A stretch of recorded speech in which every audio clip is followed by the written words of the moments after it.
Okay, quick confession to start us off. Our AI producer tried to export today's outline as valid JSON and then immediately got poetic about commas. So, yeah. It's Sunday, February 22nd, 2026, and this is Blue Lightning Daily. I'm Hunter. And I'm Riley. And yes, this whole episode is fully AI made end to end. Like, robots wrote it, robots produced it, and if we suddenly start arguing about semicolons, just know it wasn't personal. Today's main story is Google dropping Gemini 3.1 Pro, and the headline vibe is very reliability over romance. Less write me a sonnet, more please stop breaking my workflow. Finally, a model that understands my love language is don'tcrashmake.com at midnight. Exactly. Google's pitching it as fewer weird failures, better multi-step reasoning, and structured outputs that don't collapse the second you ask for clean formatting. If you do content ops, automation, batch pipelines, anything that smells like scaling, this is actually a big deal. Wait, hold up. We've heard structured outputs before.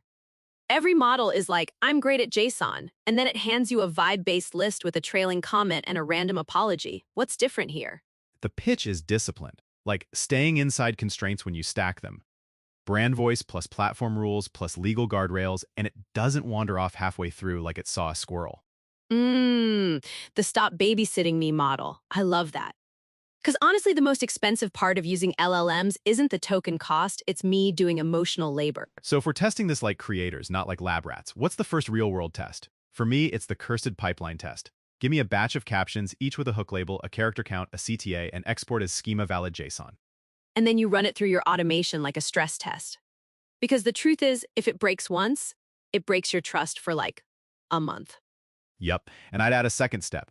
Ask for revisions without losing the structure. Like, make them punchier, keep the same keys, don't add new fields, don't reorder. That's where models usually start freestyle dancing. Totally. The classic failure mode is, I revised it by changing the entire format. Like, thanks Picasso, but my CMS cannot ingest your feelings. Google's also leading with this benchmark claim, 77.1% on Arc AGI2. And we should be clear, benchmarks don't run your business. Thank you. Because every time a benchmark drops, AI Twitter turns into the Olympics and I'm just trying to ship a campaign. But here's the useful translation. Arc-style tests punish models that can't generalize and can't keep track of multi-step logic. In real creator workflows, that shows up as fewer almost right answers. The ones that look fine until you actually try to publish them and you realize it invented a product feature or forgot the disclaimer. Exactly. Confidently wrong is expensive, almost right is sometimes even worse because you miss it in review. Okay, but Hunter, I want to challenge the reliability over romance thing. Is this Google admitting the creativity arms race is kind of tapped out? Or are they just like, we fixed the annoying parts, please clap? I think it's a rebrand, but a smart one. Creativity is table stakes now. The differentiation is whether the model can be a production teammate. Like, can it do the boring glue work without needing a human handler every 10 seconds? That's the thing.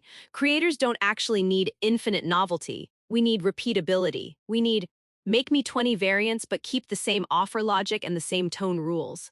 And structured outputs are the gateway drug to real automation. Because once outputs are predictable, they can become inputs to the next tool. That's how you go from AI as chat to AI as pipeline component. This is where the spreadsheet-shaped reality comes in.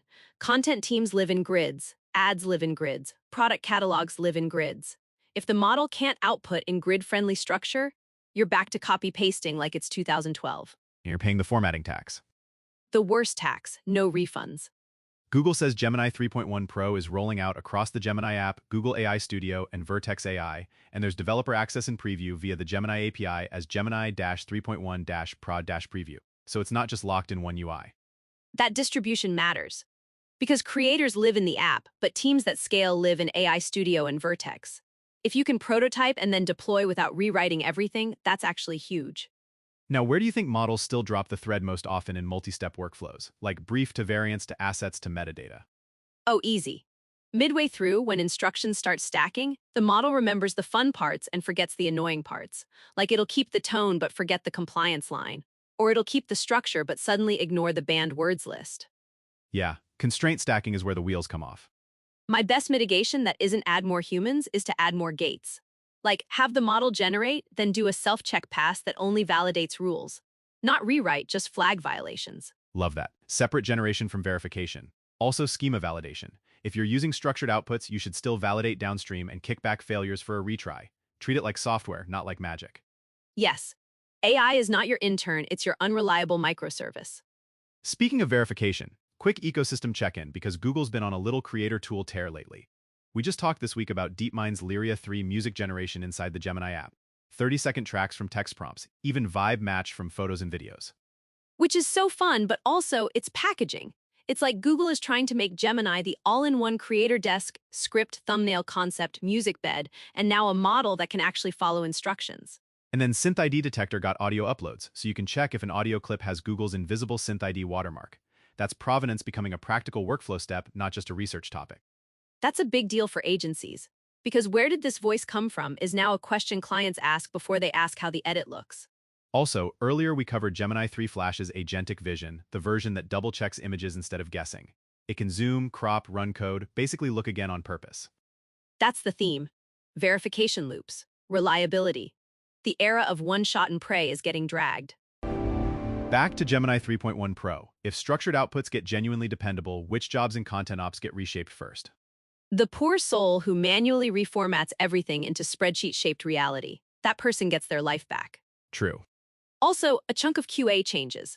Not disappearing, but shifting. QA becomes more like spot check and approve instead of fix and rebuild. And project management gets cleaner because handoffs are more consistent. Instead of a messy doc, you get a deliverable shaped like your workflow. But I'm also going to say something slightly spicy.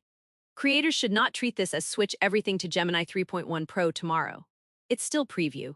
Fully agree. Test it on real tasks, measure failure rates, track how often you have to rerun prompts, track how often the JSON breaks. Exactly. Because the only benchmark I care about is how many times did I say bro at my screen. So practical takeaway. If you're a solo creator, Gemini 3.1 Pro matters when you're building repeatable templates, caption batches, YouTube descriptions, title variants, metadata, sponsor blurbs. Stuff you want to generate consistently. And if you're a team, it's even more direct. Campaign variant grids, briefs at scale, localization packs, and anything that needs to flow from AI into a tool like a CMS or a database without someone babysitting. Last thing, this reliability-first messaging is, I think, the most honest generative AI marketing we've gotten in a while. It's not we made art, it's we made it less annoying to ship. The most romantic thing a model can do is not ruin my Friday. All right, that's it for today. Thanks for hanging with us on Blue Lightning Daily. Go subscribe and go check out bluelightningtv.com for AI news and updates. And if your automation breaks today because an AI added just one more helpful note inside your JSON, Gemini 3.1 Pro is literally here to stop that behavior. Catch you next time.